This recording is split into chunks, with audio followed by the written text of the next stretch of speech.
तो hello guys, मैं आ गया हूँ एक और न्यू वीडियो के साथ। इस वीडियो में हम जानेंगे कि जेम्स ली वर्सेस सियोंजी की एक लेजेंडरी फाइट में कौन जीतता। हम जानेंगे कि अगर उस फाइट के बीच में जनरेशन 0 के बंदे ना आते तो उसका रिजल्ट क्या होता। तो चलिए शुरू करते हैं इस वीडियो को बिना किसी देरी के। तो फाइट के स्टार्टिंग में दोनों ही अपने फुल पावर पे थे और इस फाइट से पहले सियोंजी ने कोजिमा ब्रदर्स से भी फाइट की थी, लेकिन सियोंजी ने उन्हें बिना एफर्ट लगा ही हरा दिया था, तो उन्हें गिनने का कोई मतलब नहीं है। और जेम्स भी अपने फुल हेल्थ में था। तो जो फाइट हुई थी उसमें जेम्स पहले बहुत बुरी तरह से डोमिनेट कर रहा था। अगर उसे एक हिट लग रहा था तो वो उसके कंपैरिजन में 5 हिट मार रहा था, मेनली उसकी स्पीड के कारण। एंड काफी टाइम तक वो फाइट को डोमिनेट भी करता रहा और सियोंजी को हराने वाला भी था। पर बिल्कुल अपने डिफीट के किनारे पे आते ही सियोंजी का पोटेंशियल अनलॉक हो जाता है और वो भी अपना स्पीड थ्रेशोल्ड अनलॉक कर लेता है। अब एक बात तुम लोग ध्यान रखना कि सियोंजी के पास 3 थ्रेशोल्ड और जेम्स के पास 2 है, और जब दोनों के पास 2 थ्रेशोल्ड थे तब जेम्स उसमें डोमिनेट कर रहा था।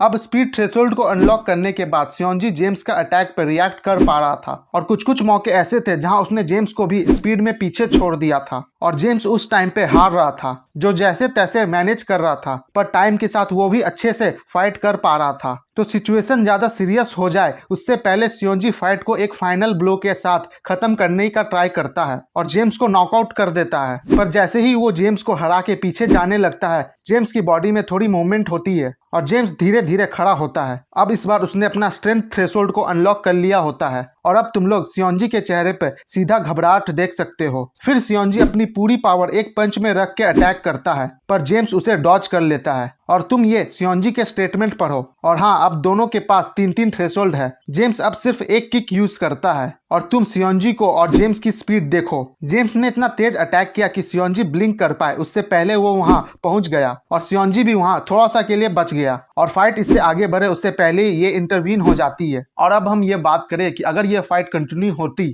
तो क्या होता। हम इसे 4 पार्ट में ब्रेक डाउन करते हैं। पहला स्ट्रेंथ, दूसरा स्पीड, तीसरा कितने अच्छे तरीके से वो अपने आर्सेनल को यूज कर पाते हैं, और चौथा फाइट में उन दोनों की कितनी ग्रोथ हुई है। तो ये हम सबको पता है कि स्ट्रेंथ में जेम्स का सियोंजी से कोई मुकाबला ही नहीं है। सियोंजी स्ट्रेंथ में जेम्स से बहुत ऊपर है। तो अब बात करते हैं स्पीड पे। तो जब हम स्पीड की बात करते हैं तब फाइट की स्टार्ट में जब दोनों अपने फुल पावर पे थे, वो भी 2-2 थ्रेशोल्ड के साथ, तब तो सिंपली जेम्स डोमिनेट कर रहा था। और सियोंजी के स्पीड थ्रेशोल्ड को अनलॉक करने के बाद हाँ, सियोंजी जेम्स से स्पीड में इक्वल और कुछ पॉइंट में उससे बेहतर कर रहा था। पर मैं यहाँ पर एक चीज कहना चाहूंगा, तुम एक चीज भूल रहे हो कि जेम्स के पास 2 और सियोंजी के पास 3 थ्रेशोल्ड है। यहाँ जेम्स की स्पेशलिटी को सियोंजी काउंटर कर ले रहा है, पर स्ट्रेंथ थ्रेशोल्ड के कारण उसका अटैक ज्यादा लीथल है। इस कारण जेम्स अपने आप को प्रॉपरली संभाल नहीं पा रहा था। पर जैसा कि तुमने देखा है, वो धीरे धीरे एडजस्ट कर रहा था और फिर बाद में दोनों के पास 3 थ्रेशोल्ड आने के बाद जेम्स सियोंजी को बहुत बुरी तरह से स्पीड में पछाड़ देता है। यहाँ पर ये पॉइंट है कि वो थोड़ा सा शॉक था,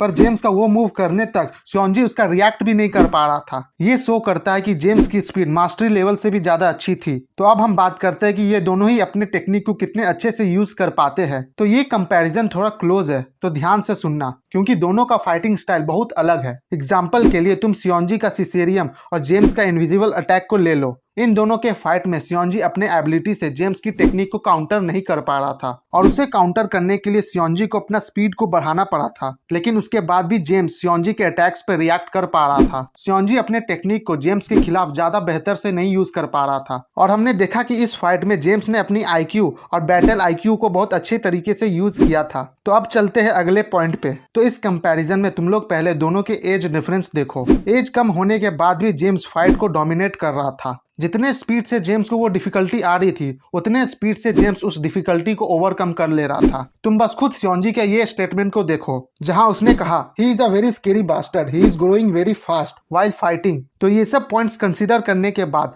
अब हम बात करते हैं कि अगर ये फाइट कंटिन्यू होती तो उनके फाइट का रिजल्ट क्या निकलता। तो देखो, लास्ट अटैक से फाइट सिंपली अपने स्टार्टिंग फेज में आ चुकी थी। दोनों के पास ही सेम नंबर के थ्रेशोल्ड आ चुके थे, जहां स्टार्टिंग में दोनों के पास 2 थ्रेशोल्ड थे और उस समय जेम्स उस फाइट को डोमिनेट कर रहा था, जिसका मेन रीजन था कि सियोंजी उसकी स्पीड पे रिएक्ट नहीं कर पा रहा था, जो कि अब भी सेम है दोनों के पास। लेकिन जेम्स का स्पीड पे मास्टरी बहुत ज्यादा अच्छी है। जैसे कि तुम गन और जेम्स को ले लो। गन या स्योंजी तीनों के पास स्ट्रेंथ थ्रेशोल्ड है, पर वो स्पीड में गन के क्लोज भी नहीं आता। वही सेम चीज है यहाँ। और अगर जेम्स के पास उस समय स्ट्रेंथ थ्रेशोल्ड भी होता तो स्योंजी का कोई चांस ही नहीं होता।